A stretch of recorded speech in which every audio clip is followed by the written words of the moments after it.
Now we're 7 weeks into Megalobox, and I have to say I'm actually very surprised by how well the pacing is working for the series. This anime is a one-core anime, and the story that it's trying to set out and tell you would think would need at the minimum 18 episodes in order to tell a conclusive and complete story. Yet we're only getting one core. I really think they can do it and have it be good, not have it feel like it was rushed or out of place. It's really interesting because in the early episodes I was questioning. I was like, this is going to feel like they're going to have to speed by a lot of things and it's not going to work out that well. But Megalobox is doing a very interesting thing where it is giving enough time for the main fights and the main things that need time to actually have 5 minutes on end to really show you what's going on, but it does know when to speed by things. Like as an example, we learned that Joe has been training with Sachio, dragging a tire with all the kids sitting on it, and it shows us that he did have that training behind the scenes, and we didn't need to see 5 minutes of him dragging those kids on a tire. There was no need to. If we were in a 2-core series, sure, we could have that extra time, but it wasn't important. It was important to show us that his punch is stronger, and the reason was because he had this behind the scenes training. If we rewind a couple weeks back, when Joe was first doing his 5 matches, 5 wins, we saw the first match and then it sped past the next match because we didn't need to see this random nobody match. We need to focus on the matches that are important. And how it's able to speed past and just show us, like it's not speeding past and just making the viewer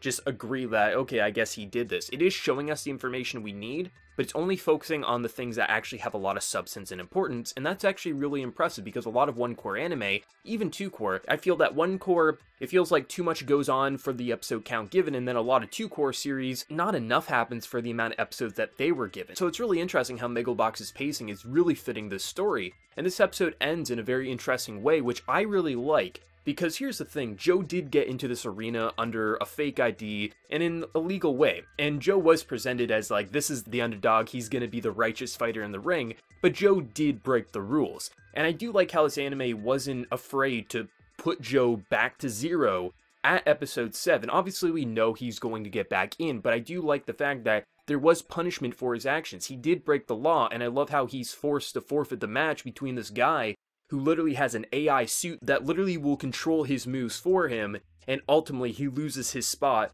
at the championship. Now what I assume is going to happen is the sister of this guy is going to grant Joe a real ID. I assume that's what's going to happen because she doesn't want her brother in the arena, so it does definitely strike me as like that's how they're going to get their second shot. However, it will be interesting to see the direction they go because they've already decided who's going to be in the arena, so I'm curious if she's going to bend the rules and add one more fighter to the ring. If something like that's going to happen, that's going to be very cool to see.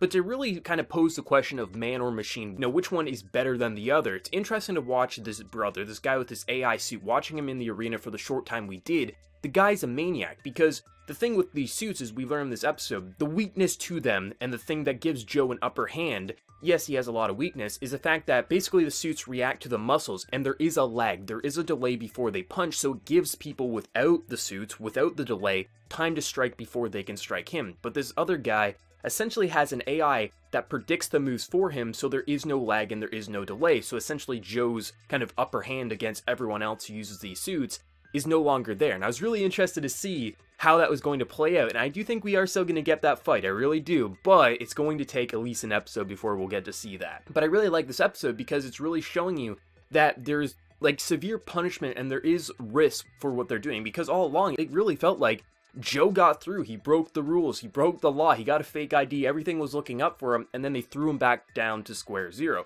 Now if this was a 2-core series, I would expect him to stay down for quite a while. But I do think because we know now that this sister doesn't want her brother in the arena, I think she's going to be the reason that Joe gets into Megalomania, and he's going to be kicking some ass and taking some names. I definitely think that's going to happen, but I do just like seeing that there was kind of consequence for that last fight. Like, Joe was a wreck, the bruise as hell. You could just poke Joe in the side and he was down on the ground kind of like saying like, God damn, I'm in so much pain. But I do like how it showed us enough that there was consequence from the last week's episode in the fight, but also shows that he wasn't giving up. They're all saying like, we can do this, we can win, we can get into this arena, who cares if he has this amazing suit, we're going to kick ass, we're going to take names. And I love that. Just seeing Joe have this fan club, people watching him train in the underground there. People are graffitiing walls with his face, chicks are getting tattoos with his face on their thighs. Like, the man made a name for himself, and obviously it's just so sad to see what happens at the end. But at the end of the day, you can't really say he didn't deserve it. He did break the rules at the end of the day. Yes, we may not like this AI fighter, but he at least did get to where he was at legally, and he did play by the rules, but it doesn't mean we can't root against the guy. I mean, I'm definitely rooting for our boy Joe to come in there, kick some ass, and I do expect he will get a real ID, and that's how he'll get back into the arena, and he will get that fight he was so damn close to having and then just got it ripped away. Pop's gut punching him to just say it's not worth it, we have to forfeit the match. There was so much emotion, and the sound design to this series, the soundtrack is so great.